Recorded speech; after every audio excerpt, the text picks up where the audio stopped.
টানা বৃষ্টি দেখতে দেখতে কে কে আমার মতো বিরক্ত বলেন তো? মানে সূর্যের মুখ দেখি না কতদিন। কাপড় চোপড় তো শুকাতেই পাচ্ছি না, সাথে কারেন্ট যাওয়া আসার প্রবলেম তো হচ্ছে। সব বাঙালির ঘরে বোধহয় এখন খিচুড়ি রান্না করা হচ্ছে কম বেশি। তো আমার বাসায় আজকে আমি বিফ খিচুড়ি রান্না করেছিলাম।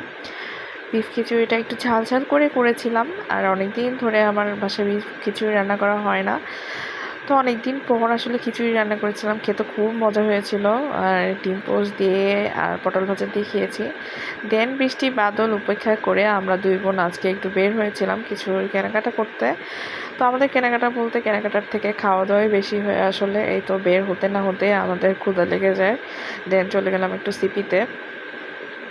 তো কী অর্ডার করব সেটা চিন্তা করতে করতে আমাদের মোটামুটি অনেক সময় লেগে গিয়েছিল।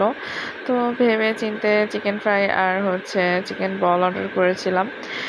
তো খেয়ে দেয়ে আমরা মাথা ঠান্ডা করলাম, পেট ঠান্ডা করলাম, দেন চলে গেলাম গ্রোসারিজের দোকানে।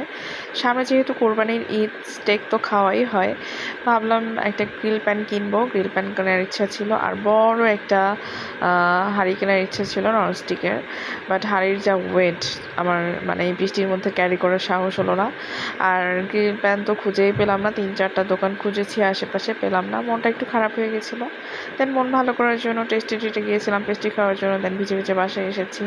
আর এই জিনিসগুলো নিয়ে এসেছি যেগুলো আমার এখন না কিনলেও হতো, অপ্রয়োজনীয় জিনিস। কী করবো, প্রয়োজনীয় জিনিস কিনতে পারলাম না। খালি হাতে তো আর বাসায় ফেরা যায় না।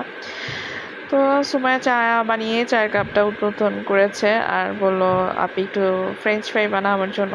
দেন ফ্রেঞ্চ ফ্রাই বানালাম ওর জন্য। তো এই তো আজকের ভিডিও এই পর্যন্তই। Thank you for watching my video. আল্লাহ হাফেজ।